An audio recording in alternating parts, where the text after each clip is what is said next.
Sue Everhart has appointed Ann Lewis to act as the acting chair for the election of the National Committeeman and the National Committee Woman. Madam Chair.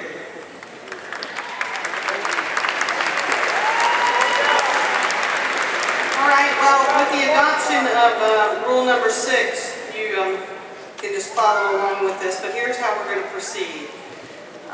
Frank Strickland was the chairman of the nominating committee. He is also a candidate for the National Committeeman post, so he turned over his duties, or actually Sue Everhart turned over his duties for the purposes of this election to Bert Guy.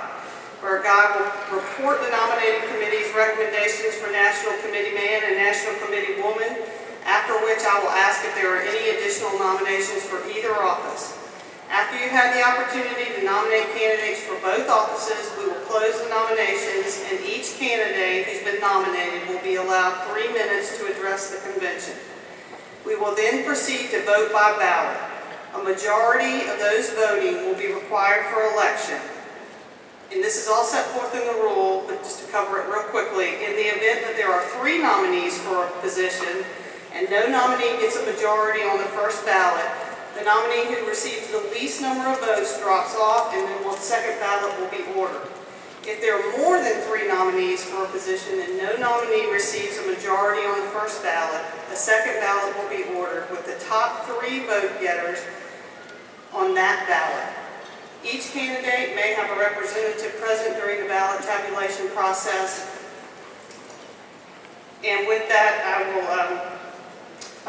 after the elections of the National Committeeman and Woman, the chairman of the nominating committee, Frank Strickland, will then present the nominees for at-large delegates and alternates to the National Convention. And at this point, I recognize co-chairman of the nominating committee, Bert Guy, for presentation of the nominees for National Committeeman and National Committee Woman. Thank you, Ann.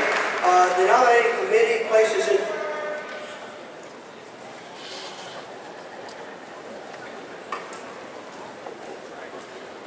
Sorry, it's real hard to see up here with the lights. Which mic are you at? 4? Okay. Hello? Hello. I'm really sorry to interrupt.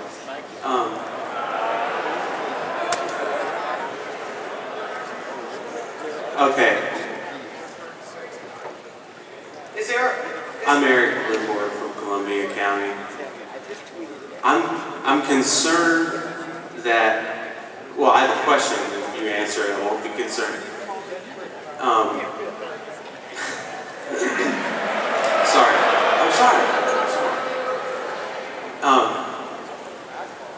If it is found out, like later on, that rules were broken knowingly or unknowingly, will it cause our results to be invalid, like what we do here today? I just don't want to waste our time. I'm not sure I understand your question. I'm actually serious. And I'm not suggesting that you're not. I'm just not sure I understand your question. So it seemed like you guys were really committed to ramming that through, and no. Well, I'm just like, okay, that happened, but if we unknowingly maybe broke rules, does it invalidate what we do from here on out? Well, I don't think there's any suggestion there's been a violation of the rules. The parliamentarian would like to address the body. If you have your 11th edition of Robert's Rules of Order, and we'll turn to pages 14 and 15, it's the shaded section, you will find that item 35 in the table says the count of vote on division to order if the chair does not do so requires a motion, a second, and a majority vote. Thank you. I didn't want to waste everybody's time. I'm sorry. I present the report of the nominating committee for the position of National Committeeman. The committee places in nomination the name of Randy Evans and the name of Frank Strickland for the position of National Committeeman.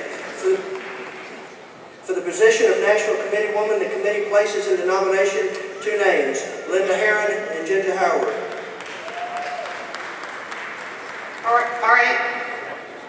And so you've heard the nominations for National Committee Man. The committee has recommended Frank Strickland and Randy Evans, and for Committee Woman, Ginger Howard and Linda Herring. Yes. 2. Yes, David Melton, Spalding County. This pertains to the rules, and before we vote on Committee Man, Committee Woman, and later on the delegate slates, we have alternates that were not moved up, and I just wanted to know if we have alternates that attended and we have open positions with the county delegations, are you allowed to not move them up and vote not to move them up, since even though they paid their $60 and attended the convention, and that is the duty of the alternate, is to take the position if a delegate doesn't show up, correct?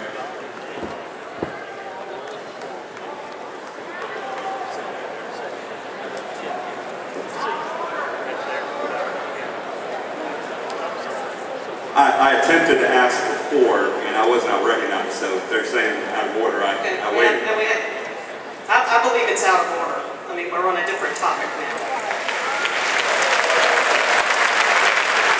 All right, and so you've heard the recommendations, and the floor is now open for nominations. Further nominations for National Committee Man. Are there further nominations for National Committee Man? All right, line number 3. Hello, I'm Jordan Alex Johnson, delegate from DeKalb County, and I place myself into nomination for National Committeeman. All right, are there further nominations? Line number 1. Just a point of information. Yes. Will we have the opportunity to hear from these candidates? Yes, I'm sorry. It's the rules set forth in Rule 6, but as I said, after the nominations are closed, we will hear from each candidate for a maximum of 3 minutes. All right, are there further nominations?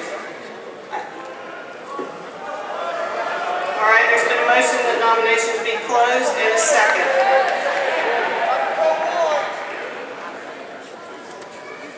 All right, we'll take a 2/3 vote to close nominations.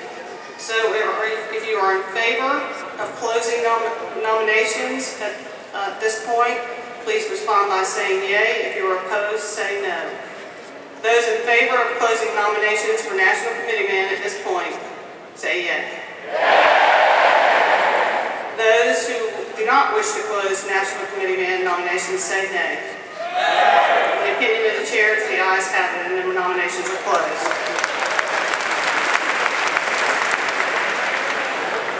The floor is now open for further nominations for National Committee Woman. Are there any further nominations for National Committee Woman? There's been a motion that the nominations be closed. Is there a second? Motion and a second. If you're in favor of the nominations being closed for National Committee Woman, please respond by saying yea. If you're opposed, say nay. Okay, I was going to call for the yeas, but let's do it one more time. Those who are in favor of closing nominations. Those who do not wish to close nominations, say nay. All right, in the opinion of the chair, the ayes have it, and there are no further nominations for National Committee Woman.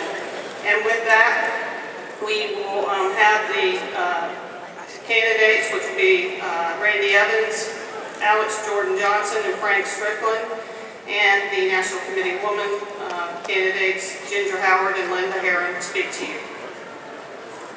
While they're coming up, I think that, well, he disappeared on me.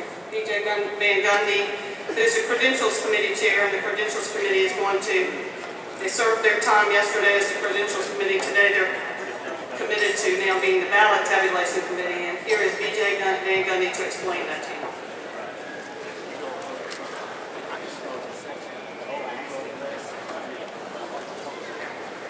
Okay, BJ, are you before or after? Okay, BJ says that maybe you prefer to hear from the candidates before you hear from him. So with that, we'll call the first candidate for National Committee Man, Randy Evans.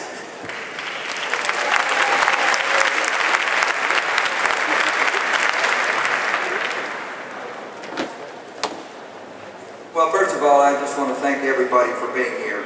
Democracy is an important part of who we are as Americans, and that it means that all of us have a solemn duty, and it's an important duty. As many of you know, for me, it was a little bit of a different sacrifice than I expected today. My son graduated from the University of Georgia Law School. Many years of hard work. I'm so proud of him. I wish he was here. I will say that he was kind enough using text messages to send me a blow-by-blow of the graduation, and he sent me a note saying, "Dad, don't worry about it. It's incredibly boring here." I wrote him back to ask him what advice he would give me for my 3 minutes. And he said, "Dad, I wouldn't spend any time telling them what you've done because they all know who you are. Just tell them who you are." And I thought that was, that was a pretty good advice to give from somebody who's about to start the world. And so I wanted to just tell you a little bit about the things. You guys all see me up here trying to battle with rules and try to be fair and to call them like I see them and do those kind of things. But the part you probably don't know is, I'm a Christian. I believe God has a plan for me. People ask me all the time, they say, "Gosh, you go to Wasilla to meet with Governor Palin and you represent Herman Cain and you work with Newt Gingrich, you do all of these things. How did you make all of that happen?" And I say, "I didn't do any of it. Because there's a plan. I don't know what the plan is. I don't know what the plan is for today. I just know that there is a plan. I have to trust that plan. And that's the way I go about my life. I'm a dad, very proud dad today. Have to tell you that. I'm a husband. Many of you know Linda. I try to be I think many of you who know me, a true and honest friend. I think Larry Hutchinson, who's my dearest and oldest friend from Paulding County, can attest to this, that I never forget my friends, that I never fail to reach out to them. Mike Opitz, Virginia Galloway, they'll all tell you that if you need something, that I'm somebody that you can always call. But most importantly, I wanted to tell you what I do as a committeeman. And I make these simple commitments to you. I will work hard. I will be honest. I will be fair. I will always fight for Georgia. I will be accessible to you. I'll never charge a penny. I've been on the election board for a decade and now the Judicial Nominating Commission, and I've never turned down a per diem. And I won't do that now. But most importantly, I will make you proud if you make me our national commitment. Thank you so much.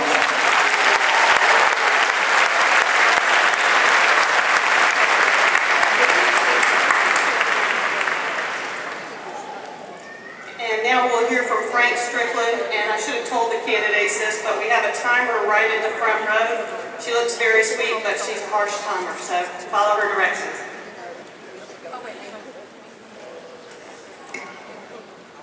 Good afternoon, fellow Republicans. Thank you very much for being here today and showing your commitment to doing what it takes to reverse the course of this country in November. I'm Frank Strickland, and I'm asking for your vote for National Committee Man. Over the past 4 decades, I've been involved in a number of hands-on, boots-on-the-ground efforts that helped our party grow into the formidable force that it is today in Georgia. In the late 1960s, I was part of a small group that went around the state organizing counties for one purpose: to force Democrats to allow the first ever statewide Republican primary in 1970, so we no longer had to get our candidates on the ballot by petition. Think about that for a second. We had to fight the Democrats even to hold a statewide primary. In 1978, we decided to run a candidate for every statewide office. Qualifying time was running out, and no one had qualified to run for lieutenant governor. My party friends said, "Okay, Frank, you have to qualify in case no one else does."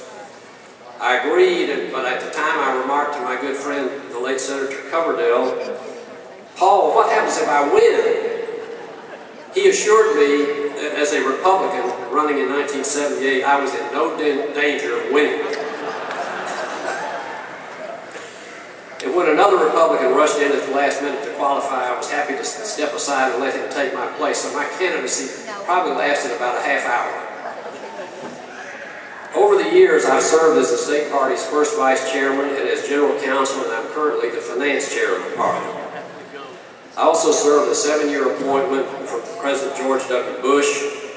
I've served for 9 years on the Governor's Judicial Nominating Commission and also on the Redistricting Task Force. In 2003, I was fortunate to be able to combine my work in the party with my legal practice in a landmark case in federal court challenging the constitutionality of the gerrymandered House and State Senate districts drawn by Roy Barnes and the Democrats. The court threw these maps out and redrew them, and we picked up 20 seats in the Georgia House of Representatives, enabling us to elect the first Republican Speaker of the House in 137 years.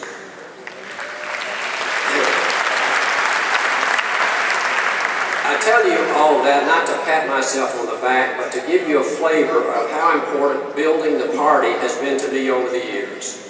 I'm running for National Committee Man today because I think our RNC members should be folks who will be willing to listen to the different ideas of people in our party and use the best of those ideas to make the Republican Party the go-to party for this country. I've worked for many years to ensure that despite our differences, we were able to become the party of choice for a majority of Georgians. So we've become that party. I can carry that experience to the RNC and on behalf of Georgia help our national party become the clear choice for a majority of Americans to defeat Barack Obama in November. After we win in November, the members of the RNC will have a big job ahead to make sure that the decisions of our party and our new Republican president accomplish our goals over the next 4 years. I'll use the experience I've had in building our solid Republican Party in Georgia and use it to extend our party's strength nationally. Let me conclude, please let me conclude.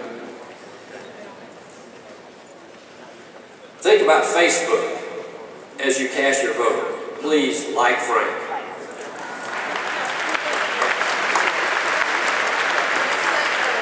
And now we'll hear from Alex Jordan Johnson. Alex?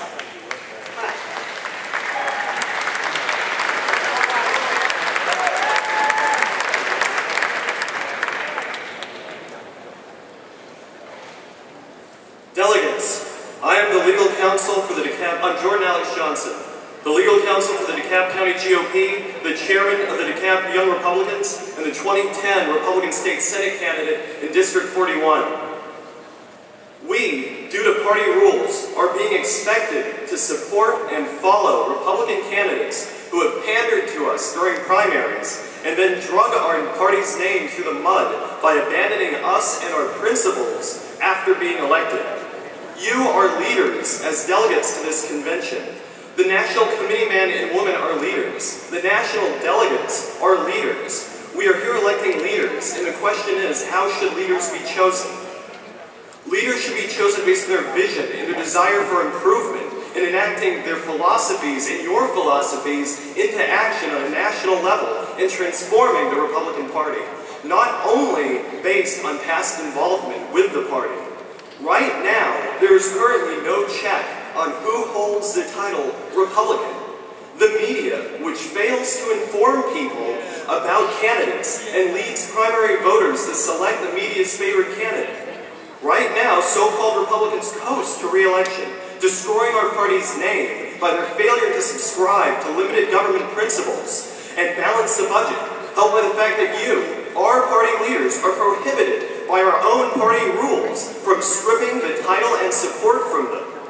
My vision is simple, that we have a party that stands up for its good name and your principles. We should have a party with rules that allow us to hold politicians accountable, not a party that rubber stamps any politician that holds the title Republican and leads us to be called over.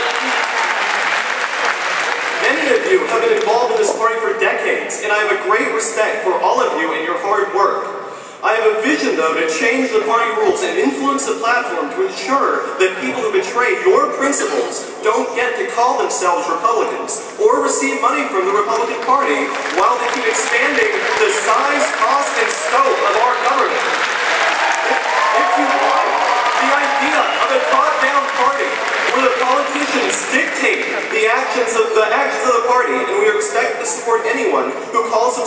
Republican, don't vote for me.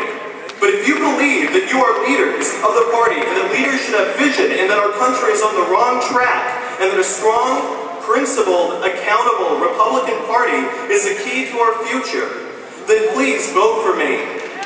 Thank all of you for your support of our party. Thank you for your support of liberty and for working to keep America strong. Thank you.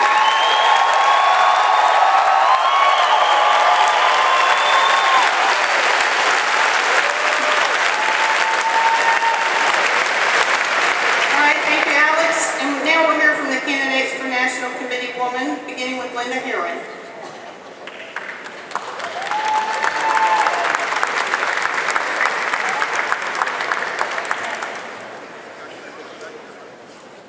Good afternoon. First of all, I want to commend and thank each and every one of you for being here today. You've given your time, your talent, your treasure to get through quite a process to get here, and I thank you for your participation. I'm running for my third and final four-year term to represent Georgia on the RNC, National Committee. I'm hoping most of you have seen my flyer. This indicates my 37 years of service to the Republican Party in the state of Georgia. On the flip side of this is a letter of endorsement. I belong to a small group within the National Committee. It's called the Conservative Caucus. And this small group makes sure that the conservative principles we hold dear are maintained on the national level. This flyer doesn't tell you very much about me as a person. It only tells about me as a political hat, I suppose. So I would like to tell you something about me. I was born and raised in Atlanta. I've been married for 44 years to the same man, Preston Guerin. I have a son, Ronald, who's a captain with the Walton County Fire Department, a great daughter-in-law, and two of the most beautiful, intelligent grandchildren, Will and Matthew, ages 7 and 9. I'm Roman Catholic. I go to St. Thomas More Church in Decatur. I'm a former captain in the U.S. Army Reserve.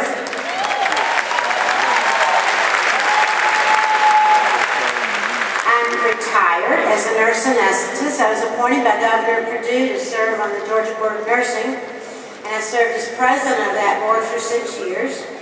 I'm also a board member of Birthright International, which is a crisis pregnancy service that gives women an alternative to abortion. Thank you. My work on the RNC for the past 8 years has been on the Platform Committee, the Rules Committee, Redistricting Committee, and each of these committees I have made sure that the outcome of these meetings and the outcome of the platform was constitutional. It went with our Constitution, and that also that it protected the sanctity of life and family values. I ran for and was elected to the Budget Committee. It was quite challenging because January 2011, the RNC was almost bankrupt, so we cut staff, cut overhead, and now there's no debts, the major donors are back, and we're well financially placed for this November election. Another of my current committee assignments is Committee on Arrangements in Tampa, and I have made very sure that Georgia will be taken care of in Tampa. A lot of things have been said about communication. Since 1996, when I was first elected as the first vice chairman of the Georgia Party, I have traveled the entire state, and I think I'm getting the hook here, so what I'm going to say is I would greatly appreciate your vote. And why would I want to do this for another 4 years? Because my husband and I both believe that this is what we need for our future. My current term will expire September 1st, and there's only 2 months left before the November election. So I think you need to return some experience for those, at least those extra 2 months to beat Obama in November. Thank you. All right, and our last candidate is Ginger Howard.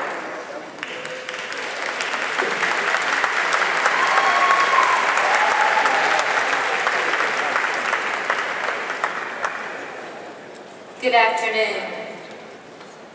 Our country is in trouble, and we are at a crossroads. We have a decision to make. Are we going to leave the next generation better off than we have had it, or are we going to leave it worse? Well, I've made a decision. I want to leave the next generation much better off than we have had it. And that is why I have decided that now is the time for me to run for Georgia National Committee Woman. It is time for bold leadership, for those of us who serve with passion and energy to step up and serve. Not only is this election the most important one of our lifetime, but the next 4 years, after we win the White House, we will have a lot of damage to undo. I was born in South Georgia. I grew up in Waycross and Thomasville, so I consider them both my home. I went to University of Georgia, and I moved to Washington, D.C. on a dare. I moved up there without a job, without a place to live, and my car broke down on the way up there. But this is the land of opportunity. I landed on my feet. I got a job with a clothing store, which is my major, fashion merchandising. And then I got a job with the Republican National Committee, because after all, I was in Washington. I worked on the phone banks, making phone calls. They made everyone there use a script except for me because of my southern accent. They put me up in the north and on the Midwest, and when I would call people, they would say, honey, I'll give you however much money you want if you'll just keep talking to me. Well, that was my love of politics, and it never left me. But you may have heard it said that the very thing that draws you to Washington is the very thing that drives you away. And sure enough, a year and 7 days later, I moved back home. But that political bug never left me. I started 3 businesses in the last 19 years on a $5,000 loan from my mother, who is here today, and I'm so blessed. She is the greatest mom, and she's always behind me no matter what I do. And I will say that I have the heart of a small business. I know what it's like. When 2008 we had a hard time, and we had to go back to cutting expenses and to getting back to principles of limited government, less regulations, freedom for our companies, and for less regulations and lower taxes. I want to serve you as your National Committee Woman because I have that small business experience. And not only have I that experience, but I have volunteered for years on the grassroots level with different campaigns. And I also know your voice. I have heard your voice over and over again. I want to represent you. I want to represent the homeschool mom. I want to represent the small business. I want to represent the dad who doesn't know how he's going to pay for his college education for his children. Because I believe we have got to get back to our freedoms, our liberty, and upholding the Constitution. And that is why I'm asking for your vote today. Ginger for Georgia, for Georgia National Committee Woman. Thank you.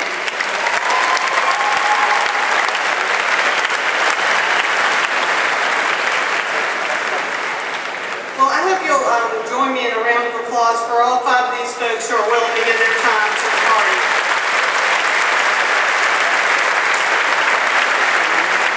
It's great to have such a great slate of candidates, and we are now going to hear from B.J. Van Gundy, who is going to talk to you about how we're going to proceed with the balloting. If you were here last year, it is pretty much similar to the way that we did it. We will not be conducting any voting while the tabulation is going on, so once you cast your vote, if you want to get something to eat, it might be the time. We are going to have a special presentation, though, during the tabulation time that Chairman Everhart will tell you about. So let's hear from BJ, and then we'll hear from the chairman. First, I want to direct everybody in this hall that is a voting member of this convention to please take a seat. The way this is going to work, and I'd like to ask each one of you section heads that we've talked to, that either Bob Mazies or I have talked to over the last hour, to please take your positions to where you're going to start your dismissal of the rows for the balloting. Here's how it's going to work, everybody. Around near your section, and you'll be directed to it by your section leader. But for example, table B is right here. Section C has a table over there. Each section has a table. there will be a ballot box, and I've got the two gentlemen, I think, sitting down here. Go ahead and step up and show them, please. There's a ballot box, and he's got ballots. These are members of my credentials committee. Each one is escorted by a sergeant at arms. The table will have that. The section leader... Alex Johnson would like us to report those numbers to you, and so BJ Van Gundy will do that. The results of the National Committee Man race are Randy Evans, 999, Frank Strickland, 226, Alex Johnson, 477. The percentages that comes out to are Randy Evans, 59, Frank Strickland, 13, and Alex Johnson, 28. Randy Evans is the National Committee Man.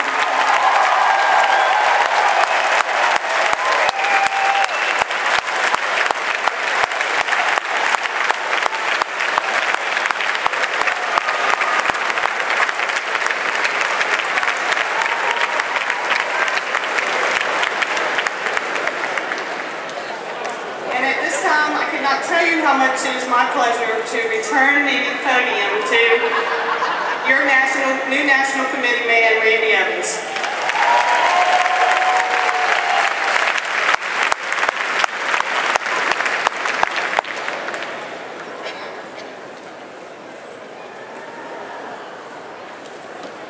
Well, first of all, I want to say thank you. I appreciate it. It means a lot to me. And I hope everybody in this room, I don't care who you voted for, know that at any time you need to reach me, you call me, and I'll be there for you, because we're all in this together. We share a common mission, and we're going to make that mission happen come November. I can assure you of that. Thank you.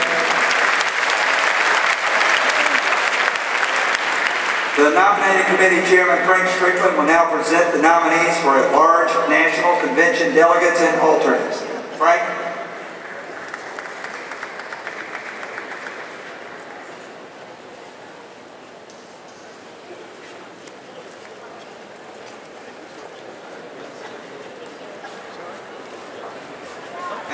I've asked the entire nominating committee to come out just so that you will know the folks who put in the time and the effort and the energy. They had a formidable task given how many folks were interested in going to the National Convention this year. And as they come up here, if they would, just give them a round of applause for all their hard work.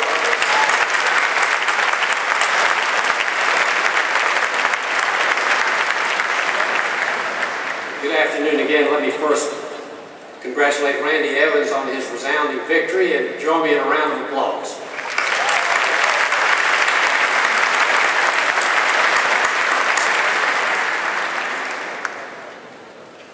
Standing before you are the members of the nominating committee, perhaps all but one, but let me tell you who they are and what district they represent.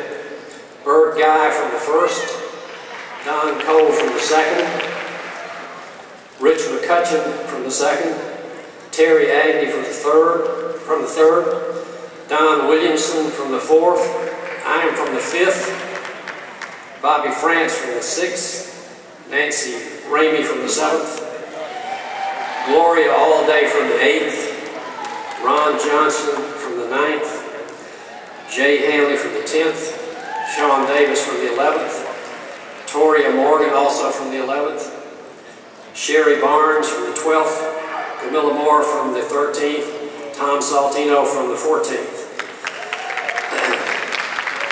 That is your committee, and when we realized the task we had before us, and I think we've got one of our notebooks here. Here's the notebook right here. This contains about 200 resumes that we received from people who are interested in being a delegate or alternate to the National Convention. So we concluded that it was simply unrealistic to think we could interview 200 people. In order to be fair, we couldn't interview a few and to the exclusion of the many. So we concluded we would not interview anybody and we would work off these materials, which is what we did. And I will tell you that the report I'm going to present here momentarily was by unanimous vote of the committee. I'm going to first read the, one other thing. Our mission was to elect 31 delegates. There are also 3 other delegates who are, by virtue of their office, those are Sue Everhart, Linda Herron, and Alec Portland. Here are the national delegates in alphabetical order.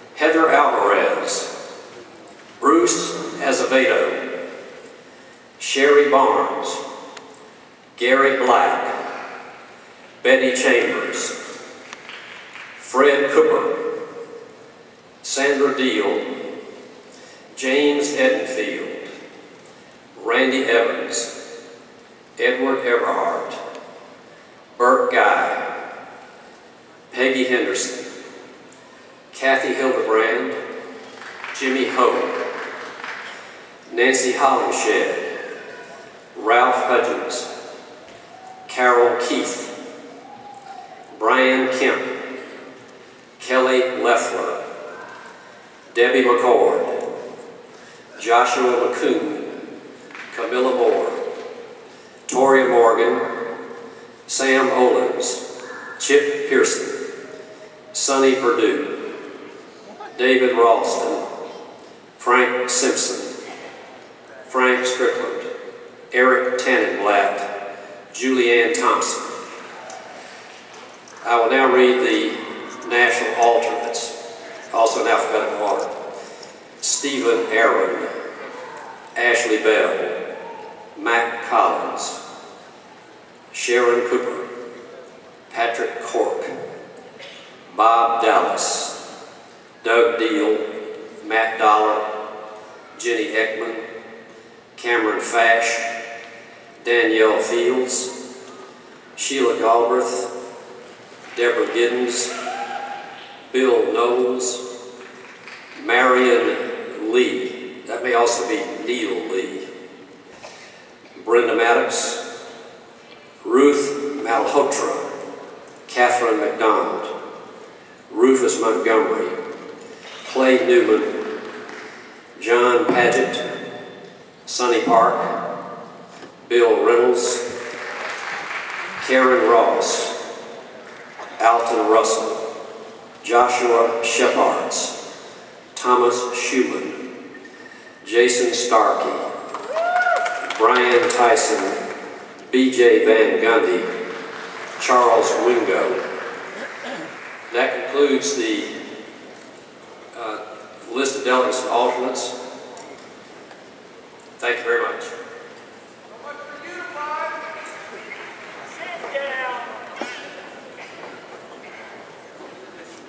Okay, you have heard the report of the nominating committee.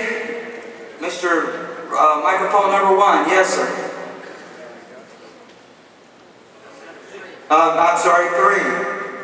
Microphone 3. Mr. Chairman, Rufus Montgomery, I'm a delegate from Fulton County. I move to elect those as reported by the nominating committee as delegates and alternates to the National Convention. We have a motion, we have a second. The motion is pursuant to Rule 7 to elect the report of the nominating committee. Is there discussion? Okay, we will start with microphone number 2. Hi, my name is Karen Henning. I am from Hall County, and I think that you should vote no for this slate because the people that sent their resumes in did not get a chance to voice themselves to the committee, which I don't believe is right. And we should be able to speak up for ourselves. Some people may not have a very long resume, but they are great in person and should represent the state of Georgia at the National Convention. So I strongly urge you to vote no for that slate. Thank you. Thank you. Other debate. Microphone number 4. Mr. Chairman, I speak in opposition of this slate, and I use our own favorite son who spoke today, Newt Gingrich, about decisions being made behind closed doors as to who the winners and the losers are without the Board of Constituents having a say. Therefore, I ask that you be fair and open up the nominations from the floor so that the voting constituents who you serve can have their just say. Microphone number 1. And if I could only ask this, that when you speak, just say your name so that everybody will know who you are. Go ahead. Thank you, Mr. Chairman. Lynn Riley from Fulton County. I rise to speak in favor of the results that have been presented to us from the nominating committee. And I ask that the members here at the convention respect and honor the process that has been followed today by the members of the nominating committee to produce for us a very clear, united voice from the state of Georgia as we go to the national convention. I am honored to see the great work that was done, and I ask everyone in this chamber to recognize that and vote in favor of the nominated candidates. Thank you. Others? Microphone number 2. Mr. Chairman, Justin Tomczak from Cobb County. It's great to be here today, and I wanted to publicly thank the members of the committee for the hard work that they put in.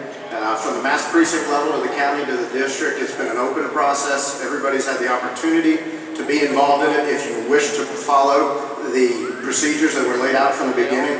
And I encourage everyone here to support the recommendations of the committee, and I thank you all for your service. Microphone number 4. Number 4. Mr. Chairman, I took a day off from work on Friday. My name is Mark Augustine. I'm from DeKalb. I spent the night here Thursday night. I submitted my paperwork by your postmark date of May the 8th. On May the 14th, I received an email. That email said to be here, ready and available for interviews the morning of Friday the 18th. I would like to suggest that we hold nominations from the floor so that the delegates that are present on this floor can have their voices heard, and that the delegates on this floor can vote and support those people that they would like to send to the national convention, because that is the way this great country works. It's the people's voice. With all due respect to the nominating committee, I'm sure you did a great job, but you certainly knew before the morning of Friday the 18th that you had too many resumes to be able to adequately handle that on Friday. I implore the people of this floor to act like a republic. My parents came here from this country, from Poland. They left. We would like the voice of the people on the floor to be heard. Thank you. Thank you. Where am I at? Over. So here, just so that everybody knows, I'm just going to work back and forth across till we get everybody heard. So I'm going to go start back over to 3, and I'll come back to 1, and then 2, and then 4. So that until I see the lines dwindle, that's just so that everybody knows. You don't have to get too worked up that I'm going to leave you out. Microphone number 3. Mr. Chairman, I'd like to call the question. We have to call the question. Is there a second?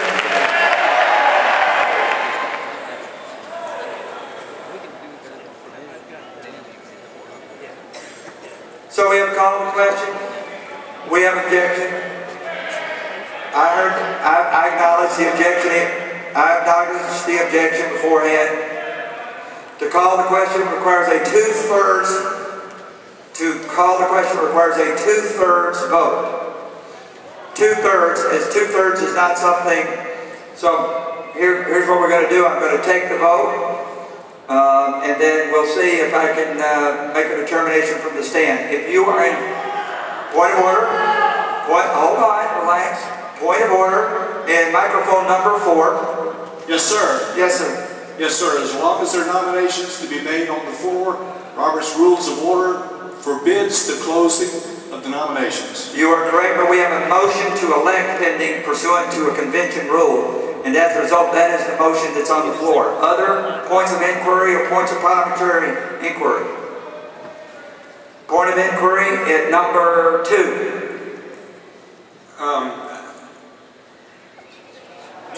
When we are discussing these things, is it appropriate, according to the rules, to close the discussion as long as there are still people standing in line waiting to discuss? If there's a call to question which has been seconded, it takes precedent and I have to take a vote on it. Anything else? Thank you, sir. You're welcome. All right, so here's what we're doing. If you vote yes, debate is over.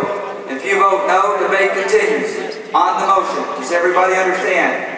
Do we have a point of parliamentary inquiry or point of information on number 4? Point of information. Yes. Sharon Ross, I'm from Glynn County. I'm on the slate nominated as an alternate.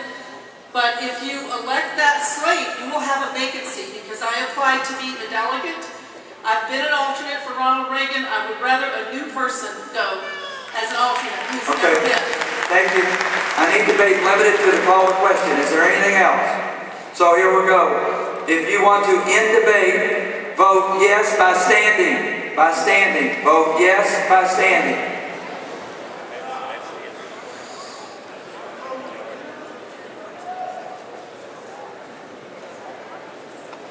Okay, please be seated. If you vote no and want debate to continue, please stand. I don't think it's close. It's a 2/3. The object call question carries. We will now proceed to the main motion.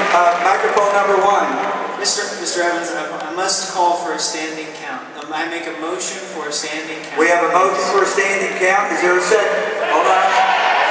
Hold on. Is there a second? We have a second. That is a majority vote. If you are in favor of a standing count, that is, you want us to do the count before again. If you are for a standing count, please stand.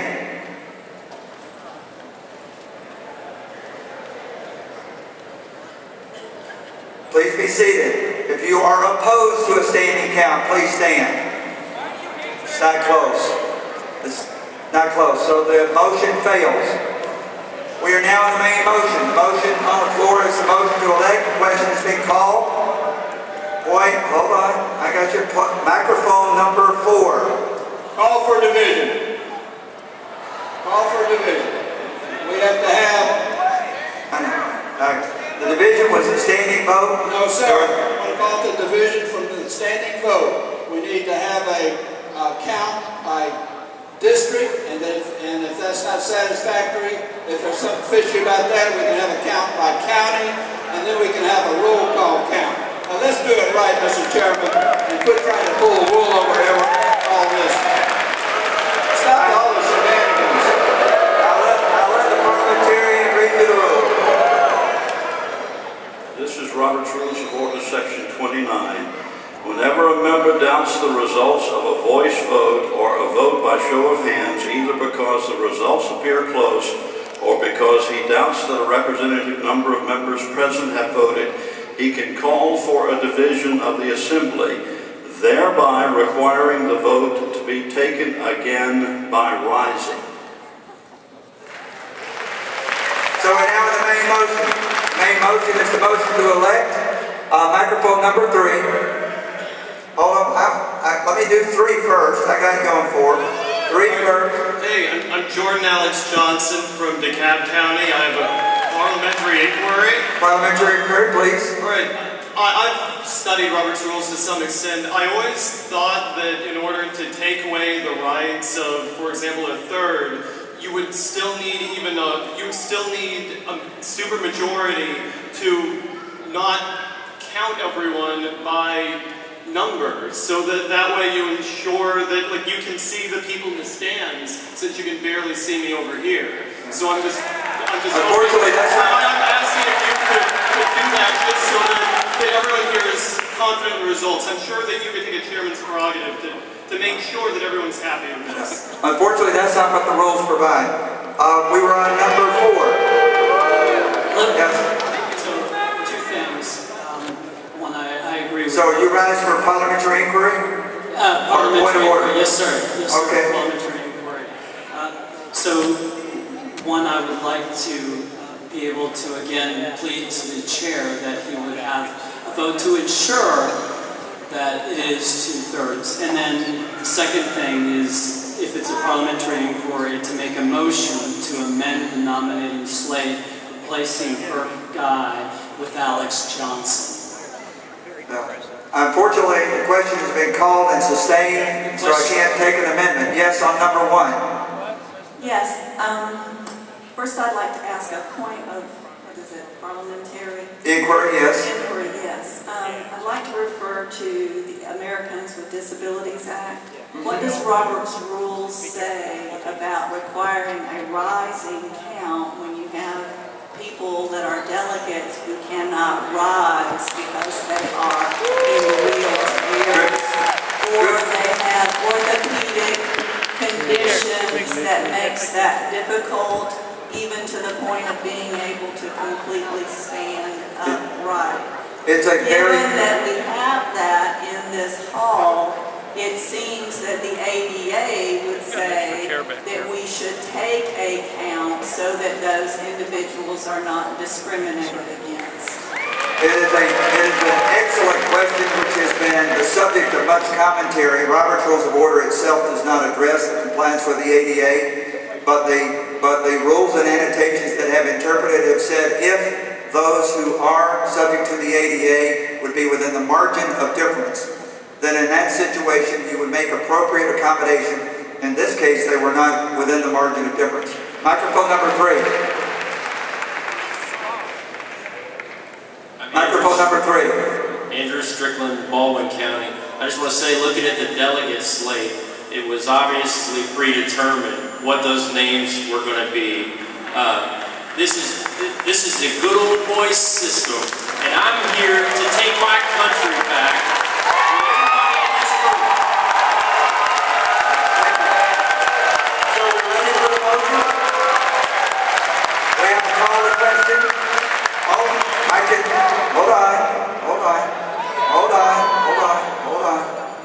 All I can take, because the question has been called, we can't have further debate, is a parliamentary inquiry or a point of order. So, just so that we're clear that we're limited to those two.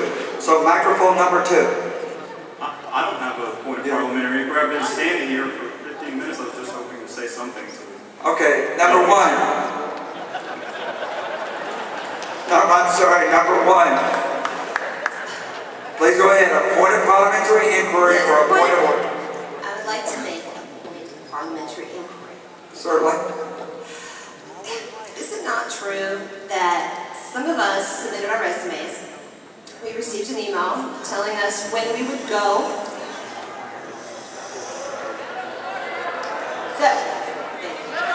We would go to the nominating committee on Friday. So a lot of us came in on Thursday. Some of us own businesses, and we put off our time with our work to come here. And then at 6 a.m. when I rose, I found an email that had come at like about 3:55 in the morning telling me that there were no more interviews. Now, I fully understand 200 is a lot, but I served on my county's nominating committee, and we had processes in place. And surely, with a deadline of May 8th, you had time to have made some sorts of policies of how you would deal with all this.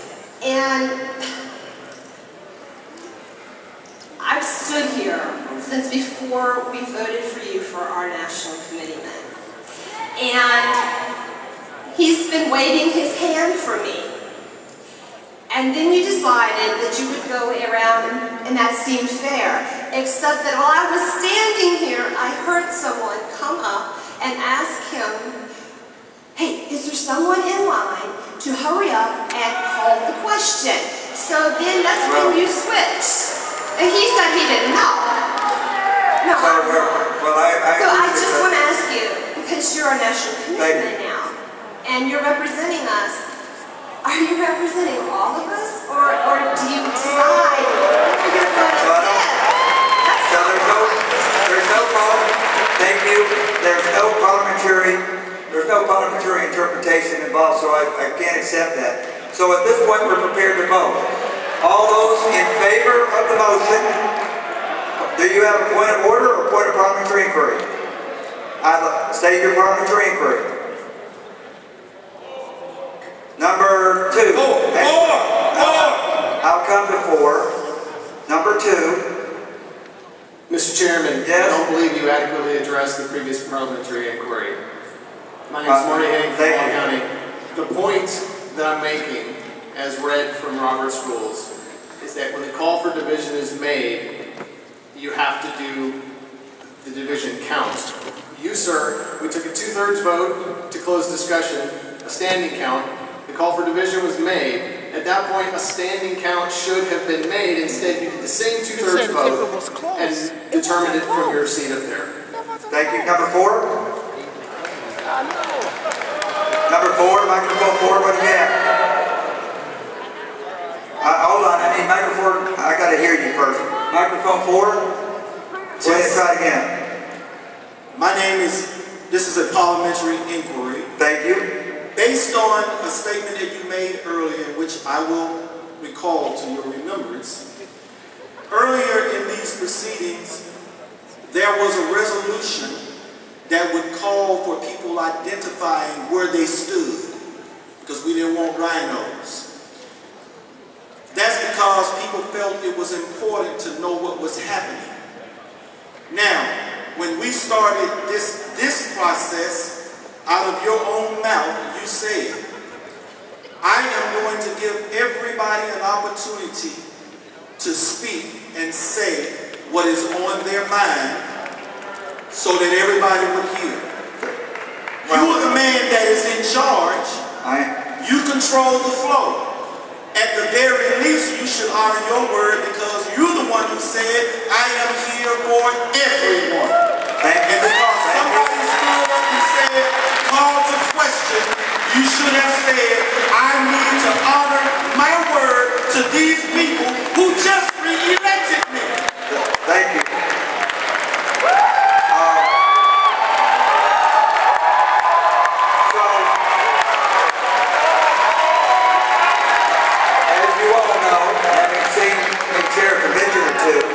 I actually don't control the convention controls itself. The convention is voted to call the question. The question itself has been called. The motion is before you. All those in favor of the motion, please stand. If you are in favor of the motion, please stand. Thank you. All those opposed, please seat it. Hold on. All those opposed to the motion, please stand.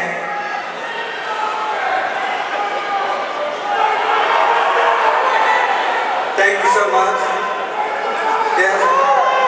Just go to a microphone, Debbie. Okay. Go to a microphone. I will start again. The motion is the motion to elect. If you vote yes, the nominating committee slate will be elected. If you vote no, there will be more. All those in favor, please stand. Thank you. Please be seated. All those opposed, please stand. In the opinion of the chair, the ayes have it, the motion passes.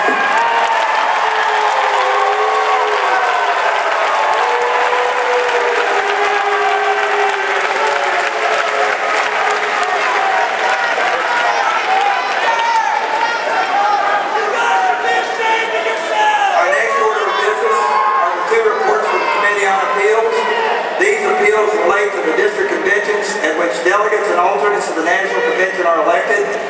Republican National Committee rules require that such matters party state conventions must make the final decision.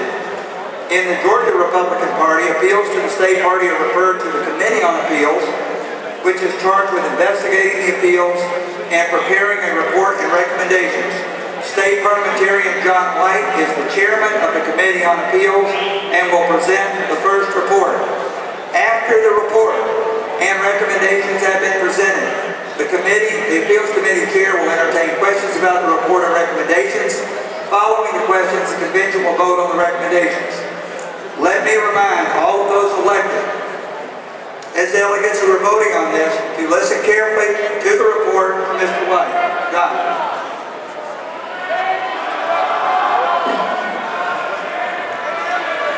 Good afternoon, chairman of the State Committee on Appeals.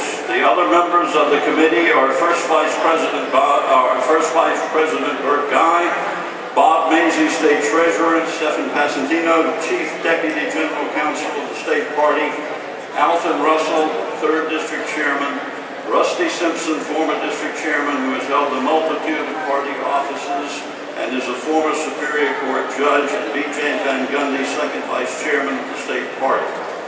The matter we bring before you today is an appeal of the conduct of the 13th District Convention. There will be a separate report on the appeal from the 4th District Convention. Since I was at the 4th District Convention, I recused myself from the committee for that case, and Burt Guy chaired the committee and will bring that report. The 13th District Appeal listed 10 particulars and was accompanied by various letters and statements. The bulk of the items related to the seating of delegates and alternates at the 13th District Convention on April 14th. There were additional allegations relating to various violations of Robert's Rules of Order and State Party rules. The respondents for the 13th District submitted a number of documents, including items requested by the committee and 2 video recordings of the convention from cameras located in the front and rear of the hall. Missing from the documentation requested were registration materials, and only the final report of the Credentials Committee was submitted. The Appeals Committee separately obtained the original delegate and alternate lists submitted by the counties involved to the State Party. Those documents were used to cross-check the Credentials report. Members of the committee reviewed all the submitted materials, which totaled well over 200 pages, and the 2 two-hour videotapes. Upon preliminary examination of the appeal, the committee determined that there were 7 specific allegations that should be investigated. They were: 1. Duly elected delegates to the convention who were present were not seated. 2. Alternate delegates were seated as delegates and allowed to vote by the Convention Credentials Committee, not as prescribed by the Call Section G4 and Georgia Republican Party Rule 9.15b. Guests were seated as delegates and allowed to vote. Duly elected delegates and alternates were removed from the convention floor and in some cases from the convention hall itself. One individual who had moved from the district and had registered to vote in another district before the convention was seated as a delegate and allowed to vote. In certain instances, more delegates were seated and allowed to vote than were authorized by the state call. A proper Credentials Committee report was not presented to the convention for adoption. In preparation for the hearing on this matter, the committee reviewed the materials and held a hearing on the appeal on May 5th. Without going into each of the specific details of our report, copies are available here in the front. The committee confirmed each of the 7 allegations. In summary fashion, our investigation found 12 alternates were seated by the Credentials Committee in place of duly elected, registered, and present delegates. 13th District Committee representatives asserted to the committee that 11 of those replaced delegates had been challenged and the Credentials Committee voted to seat alternates or guests in their place. No detailed documentation of the specifics was submitted to the committee, and the Credentials Committee action was not reported to the convention for approval. In violation of State Call Section G4 and GRP Rule 9.15b, 41 alternates were improperly seated as delegates. The Call and GRP rules require that after the Credentials Committee is determine the number of alternates which can be moved up as delegates, the present delegates in each county delegation shall caucus and by majority vote adopt a seating plan for alternates to complete the delegation. In the Henry County delegation, 3 of the duly elected delegates who were present were not seated and were replaced by guests who had neither been elected as a delegate or an alternate. The Appeals Committee reviewed the video supplied by the 13th District Committee and determined that at least 2 newly elected delegates and 3 alternates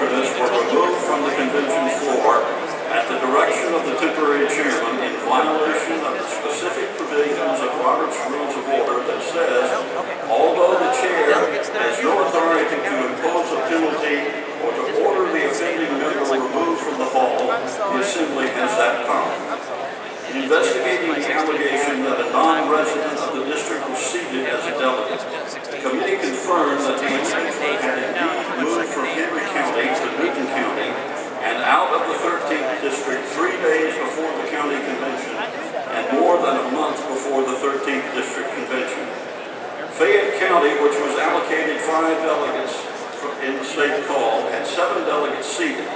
The credentials report indicates 6 were seated, but the convention chairman called out 7 names, one of whom was not listed as a delegate or alternate, or even listed as having been registered.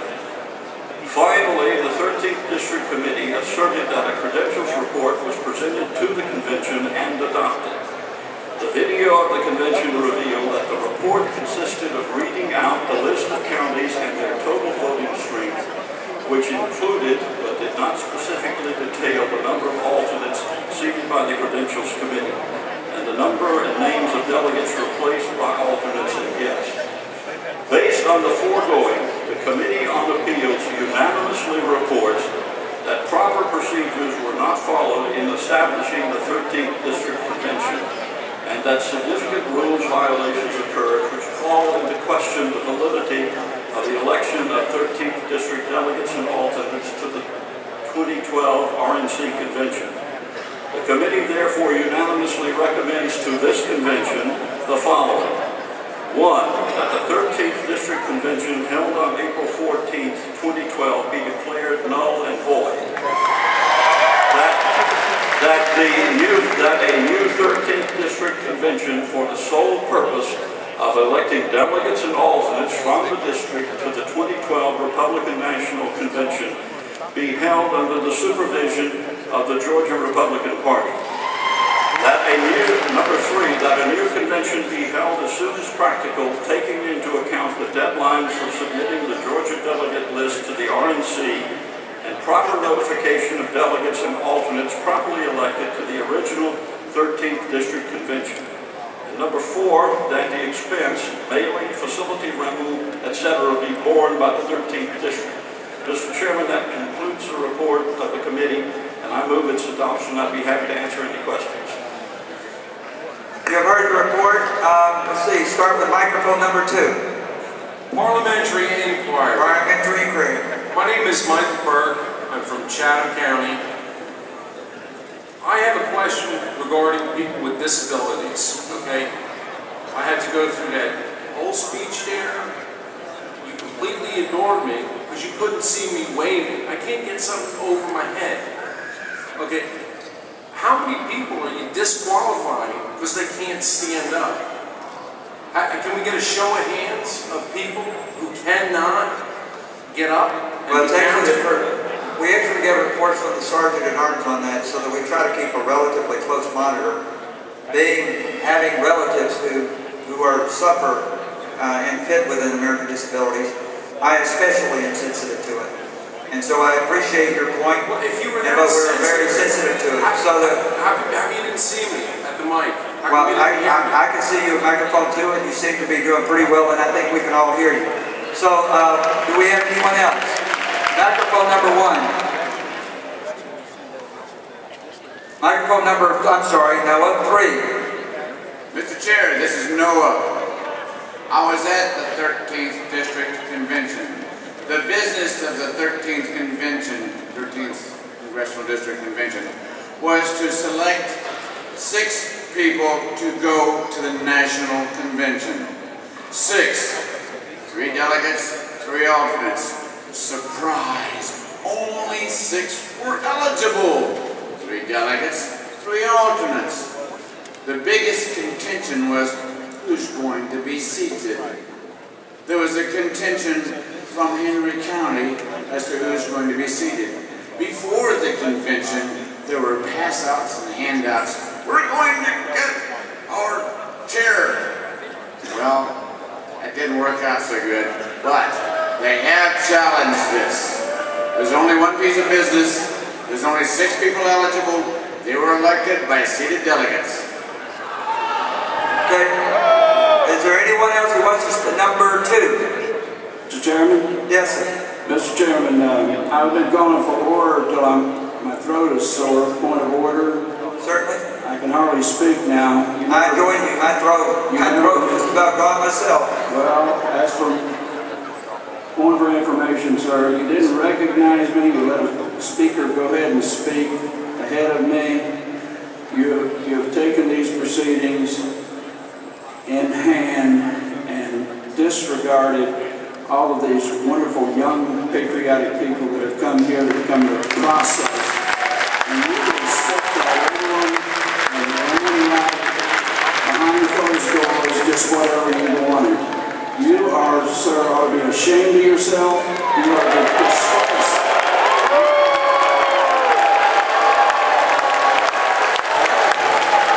I'm sorry you feel that way. That's not my chance, but I appreciate you being here. Microphone number 3.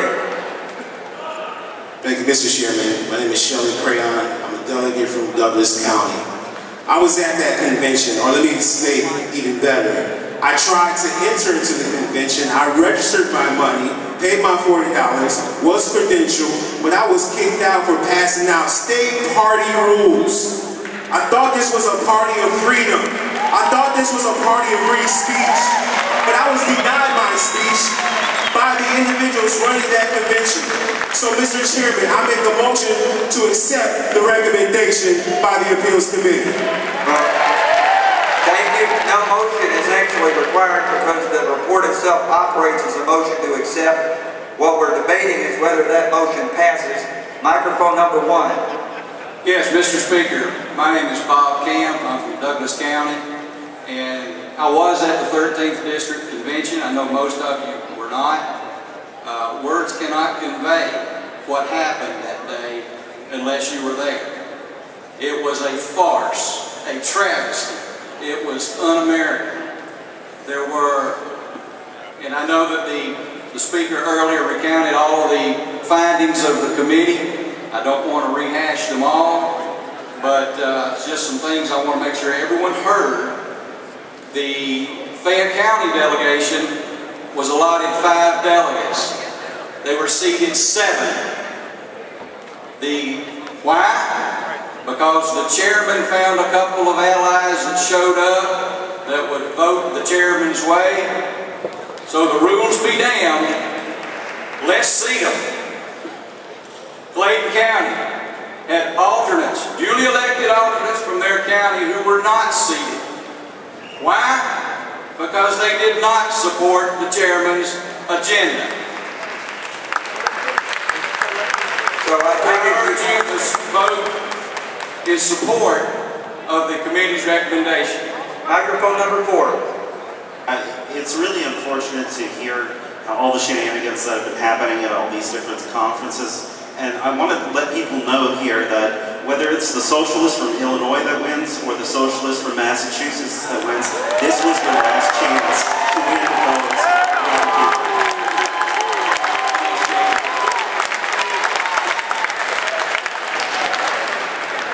Number 2. Dave Cochola, Cherokee County. I have a point of information. Mr. Chairman, go ahead. Mr. Chairman, earlier today you said that the lights are in your eyes and that we have to jump up and down and wave our hands to recognize. And I would just like you to explain to me how you can differentiate between 175 and 250 people when you've already told us you can't see out here. Because it wasn't close. It wasn't close. Microphone number 3. Yes, this is Carl Schweitzer from Clayton County. I was not at the 13th convention because I was redistricted out. However, I just want to say that under the advisement of the legal counsel from the executive committee, all of these county conventions have the possibility of being messy. And this one was messy, but it is our process. So I suggest that we make a motion to accept the 13th District Convention as it currently stands and not put this organization through the money of having to redo it. I will treat that as opposition to the motion. Microphone number 2. Mr. Chair, Joel Knapp, Forsyth County. I call the question. Question's been called. Is there a second? Question's been called. Yes? So we have the second. If you vote yes, we end discussion. You vote no, we continue. Everybody clear? So all those in favor of calling the question say aye. Aye. All those opposed say nay. And the opinion is ayes have it. The question is called. The motion before the body is the motion to accept the report of the Appeals Committee. All those voting in favor of the motion will say aye. All those in favor of voting against the motion will say nay. Are you with me? If you vote aye, you accept the report. If you vote no, you reject the report. All those in favor of the report say aye. All those opposed to the report say nay. In the opinion of the chair, the ayes have it. The report is accepted.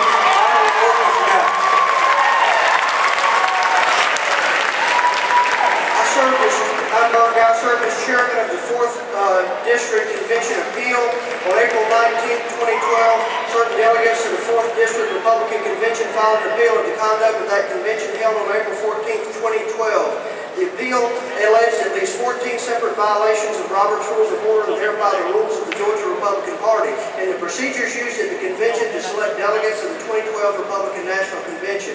Acting under Republican National Committee Rule 20 and State Party Rules 8.4b and 6.3, the Committee on Appeals undertook an investigation of the appeal. RNC Rule 20 provides all contests arising in any state electing districts by district convention shall be decided at its state convention. Committee on Appeals shall investigate the matter, refer, review appropriate documents, receive and review written representations from the party involved in the dispute, which may include a stenographic record, testimony, and other evidence. The committee may hold hearings as deemed necessary. The Appeals Committee, upon preliminary investigation of the appeal, determined that the appellant's allegations could be classified into 3 specific allegations that could be investigated. 1, whether the convention body properly voted to adopt a rule mandating delegates and alternates to the 2012 Republican National Convention be accepted by slate ballot. 2, whether the convention body properly closed debate and consideration of further slate nominations. And 3, whether the convention body properly adjourned the 4th Congressional District Republican Convention without a vote of the convention body. The Appeals Committee requested appropriate documents from the 4th District Committee to respond to the appeal. The District Committee submitted the documents as requested, along with statements from individuals and video recordings of the conventions. The Appeals Committee reviewed those materials and held a hearing on the appeal on May 5, 2012. In reviewing the submitted material, the Appeals Committee has concluded unanimously that proper procedures were followed in the conduction of the 4th District Congressional Convention. So our report and our motion is that the convention be affirmed and that the delegates and alternates elected to the Republican National Convention from the 4th District be affirmed. Thank you. You have heard the report. It stands as a motion before you. Is there discussion? We have discussion under number 2. I call for the question. John Stevens. Is there a second? Chairman, I have a question. I'm sorry. Now, you have a point of parliamentary inquiry or a point of order? Number 2? Point of order. Point of order, go ahead. Point of order. When we passed the slate, I made a motion to amend the slate, and that was not heard. And on the 4th District, there was never a 2/3 vote to close nominations. That never happened. Please look down on this appeal, because there was never a 2/3 vote to close the nominations. Thank you. Well, thank you. Pursuant to Rule 7, there was a motion to elect. The motion to elect pursuant to Rule 7 took precedent, and as a result, a motion to amend or a motion to alter slate was out of order pursuant to the convention rule. We now have before you a motion to accept the report regarding the 4th Congressional District. The question has been called. All those in favor of calling the question say aye. All those opposed say nay. In the opinion of the chair, the ayes have it. The question has been called. We will vote on the report. Do you have a point of inquiry or a point of order, number 4?